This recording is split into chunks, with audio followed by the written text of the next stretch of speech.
सात सरग असमान तय भटकत क्यों मन मूढ़, खालिक तो खोयो नहीं यही वतन में ढूंढ। राम रसायन पीव ना पीवै अधिक रसाल, हम जो पीवै है दुलभ मांगत शीस कलाल। जिस तरह कस्तूरी मृग उस महागंध के पीछे भाग दौड़ करता रहता है जो उसकी नाभि में ही रहता है, उसी प्रकार आत्मधारी ये शरीर जीवात्मा बार बार धय यहाँ धय वहाँ दौड़ती है, जो कि कर्म सिद्धांत ने कहा है कि जीव आत्मा अपने पूर्वगत कर्मों के आधार पर नवीन कलेवर और जन्म और संस्कारों को प्राप्त करती है।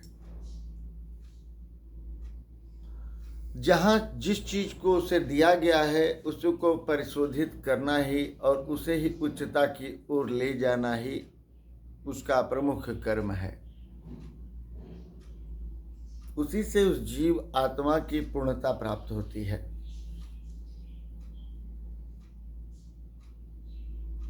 ब्राह्मणत्व की स्थिति में पैदा हुआ है तो उसे सतत अभ्यास उसी का करके उसे बनाए रखते हुए कलेवर को क्षत्रिय कुल में किया है, तदनुसार उस प्रवृत्ति को वैश्य कुल में, इसी प्रकार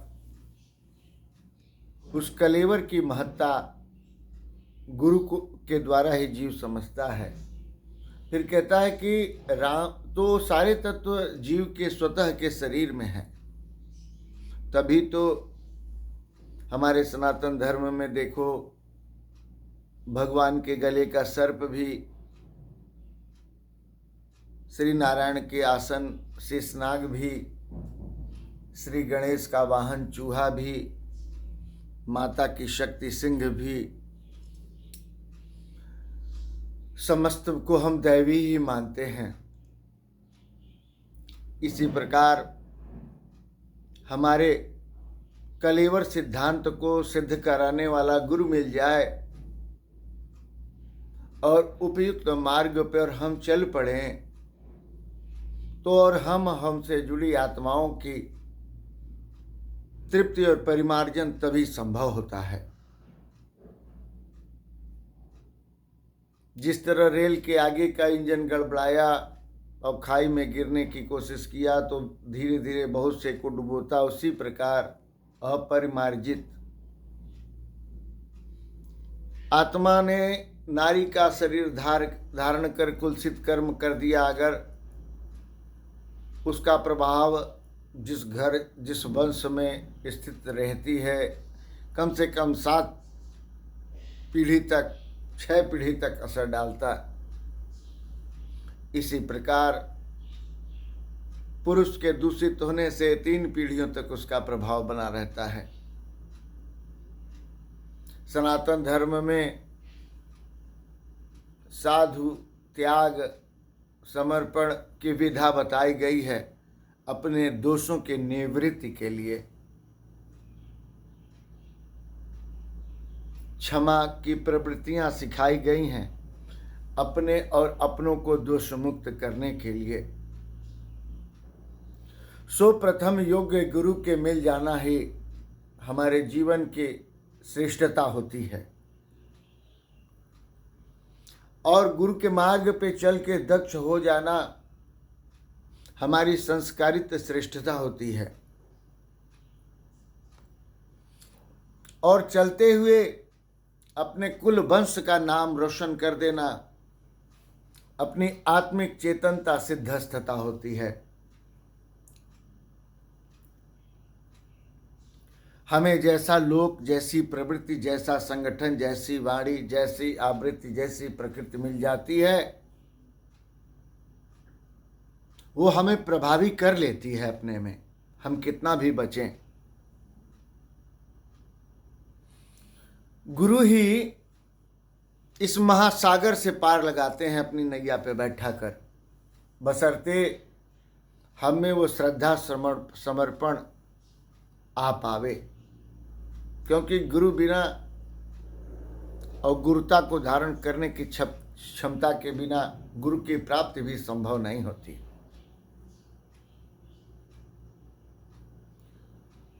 हमें मार्गदर्शक, मार्ग प्रदर्शक आदि अच्छे से नियुक्त हो जाए, इसी के लिए वेद, वेदांग, पुराण, उपनिषद आदि लिखे कहे गए। हमने ही सुनना छोड़ दिया, जिसका परिणाम सामाजिक, मानसिक, आर्थिक पतन और विधर्मियों के अत्याचार को सहलते रहने की प्रवृत्ति हमारी बनने लगी, जो हमें मानसिक गुलाम, शारीरिक गुलाम, आर्थिक गुलाम और अन्य अन्य गुलाम बनाते रहे। हम जब तक प्राण ऊर्जा से जुड़ेंगे नहीं या जुड़ने वाले नहीं बनेंगे, तब तक मुक्ति और मोक्ष संभव नहीं।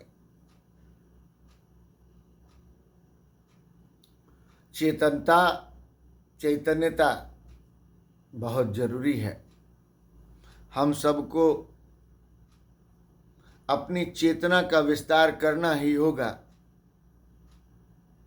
तभी हम, हमारे परिवार, हमारे घर, हमारे नगर, कस्बे, गांव, प्रदेश, राष्ट्र और हम मानव जाति का कल्याण तभी संभव होगा।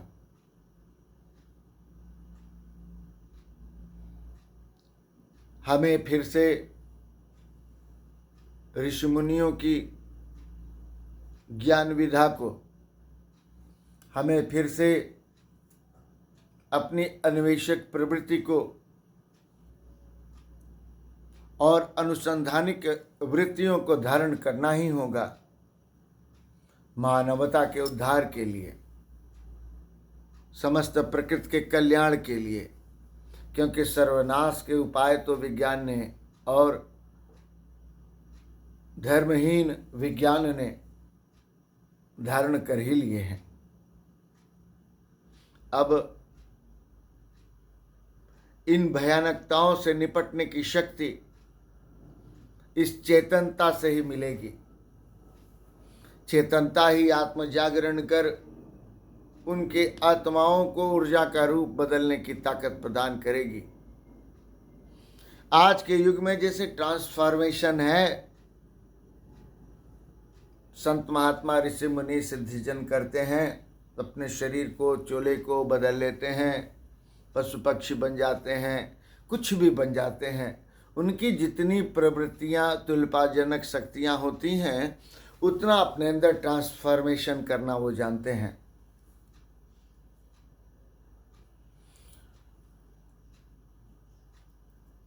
दुष्प्रवृत्तियों, दुराचारियों के आक्रमण और कालिमा के बढ़ने से ये विद्याएं छिपा दी गईं, लुप्त कर दी गईं। तदंतर जीव का भी ट्रांसफॉर्मेशन ही होता है। एक बूंद जल से, एक बूंद जल से, एक छोटे भ्रूण से, एक छोटे बच्चे से हम जैसे तक हो जाना। सो वो सूक्ष्म ट्रांसफॉर्मेशन है, होता है पता नहीं चलता, लेकिन एक तीव्र होता है। सो इसी प्रकार अब इन सब शक्तियों के द्वारा परिमार्जन की आवश्यकता है। राष्ट्र, देश, समाज सबके परिष्कार की, सुधार की जरूरत है। जब तक हम अपनी प्रवृत्तियों में धनात्मक सोचों को स्थान नहीं देंगे, तब तक हर जगह हमें खोट, दुराचार, दुष्प्रवृत्ति आदि ही अवरोध बनते रहेंगे। जैसा कि हम कोई भी तैलीय चीज जलाते हैं, उसमें से हल्की सी कार्बन कालिख जरूर निकलती। उसी प्रकार हर कार्मिक भौतिक सिद्धांतों में कोई न कोई खोट अवश्य आता है, पर हमारे सनातन में कहा जाता है ईश्वर का ध्यान दे के कण कण में ईश्वर को मान के जो कार्य किया जाता है उसमें विघ्न नहीं पड़ता, खराब नहीं होता। तो हमारी सोच के कारण ऐसा होता है। हमारी सोच को धनात्मक हम बनाएं, हमारी सोच को धनात्मक प्रवृत्तियों की ओर आवृत्ति करें, हमें निश्चय ही विजय आशान्वित होगा। और इसी के साथ हम अपनी वाणी को यहीं विराम देते हैं। ओम शिव मां शक्ति।